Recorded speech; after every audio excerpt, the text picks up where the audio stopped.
got here, I don't know, half hour ago. 1:30.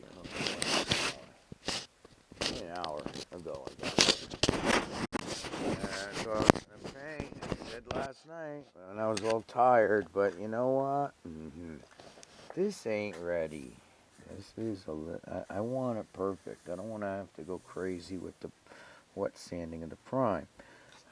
It's just a tiny bit low here on that joint. That's what's holding me up now. The middle one's low here. Damn it. You know, when you're tired, you miss things. You know, I'm all pumped up on coffee. I may have a little bit of a headache, but, you know. Oh, man. Anyway, I don't know. I'm going to do this. See all this? This just came out of this door. That's all the undercoat. And guess what? Lincoln spent all this money and that effort they did, and they beautifully made this car.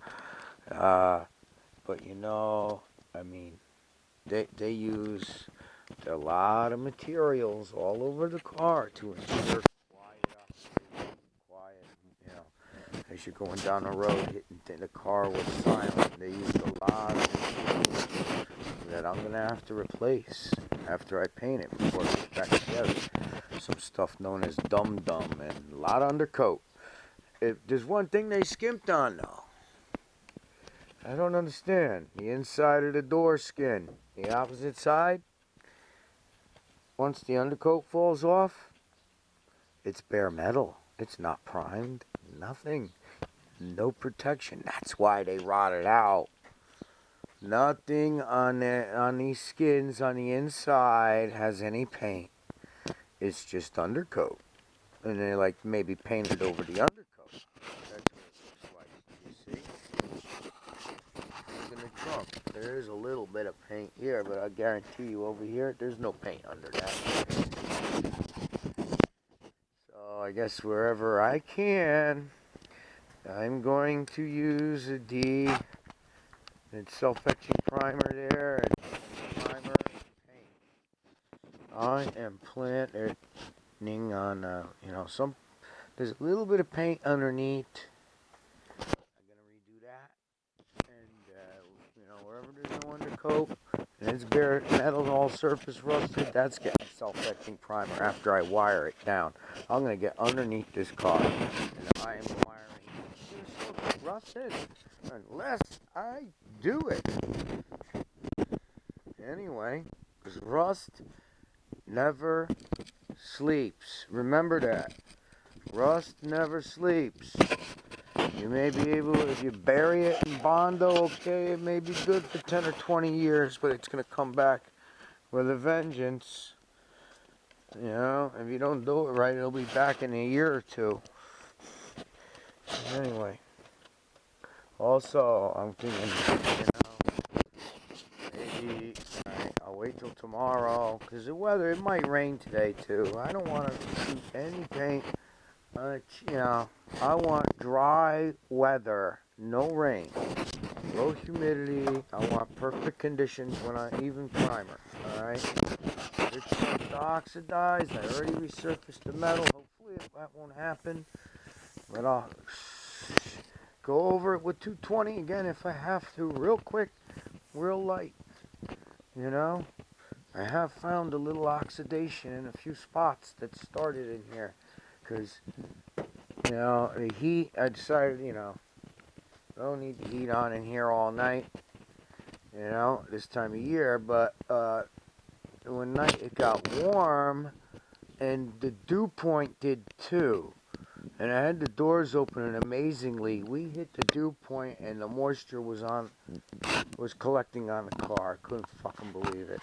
And there's no paint on the car. Immediately I blasted that little furnace of mine, you know, anyway, and dried the car, you know. But you know, it began to rust. The next day there was rust on the car. I had to sand off immediately. Anyway, yeah, Metal like this, it gets wet, it instantly will rust. Look, I can even see it starting to rust. It's starting to rust already. I'm gonna have to resurface it real quick just before I paint it. Real quick with 220 grit. Anyway, so I need to make another Bondo, man. Damn it. I don't know. This just came through. This here, my buddy told me not to touch this. We're gonna feather it into this, but he has to fix that. He welded this. That's his weld that broke right there. He has to fix it, so I don't want to mess with it. He told me don't mess with this. He's gonna do something. So, okay, try not to mess with it. You know, I mean, I would like to paint it in the shop. If all else fails, I can paint half the car in here, flip around, do the other half. Oh, I gotta sand this. I forgot to sand this. That's alright. This ain't gonna be ready to be painted, this quarter panel, for a little bit yet. So this here, I thought was ready, low spot. Okay, okay. Trunk lip, yeah. Doesn't have to be perfect. Most of this is going to get covered up by that rubber thing. Some won't. You'll be able to see there's some work been done. So what? It's inside the trunk lip. I ain't going to worry about it. You know, I mean, I could spend a fucking day here with these two joints. And you got, hand sanding it. And and stuff like this, actually, I think I left it. It's awfully thin. I should thicken it up. I should even thicken it up. Lay another fucking thing in there. Got two coats now. Every one of them. Except that one. Anyway. Alright, let me get off of this video. Let me get working. I gotta do something I'm thinking about. Yeah, pull the door handles too. That's another thing I forgot before I paint. And it would be nice, you know, the guy that I was gonna pay to do this. No, I got no experience with windshields. I've done these before in other cars. I think if I remove these two and these two, which is the stops, those are the pull. It might just come right up. I know I got another two in there like that, but maybe I could squeeze it together and pull it. I think they'll come together as I pull it up. So I think I can get this window out pretty easily. The only thing is, putting it back together may not be so easy. Frankly, this should be a two-man job with me anyway. God forbid. I mean, for what they want for some of this glass. I mean, they want 4 digits. And you know, with the tax, the first digit ain't a 1 for a windshield. You know, the windshields are up around $2,000 now. There aren't many of them left. There's only a handful of them left.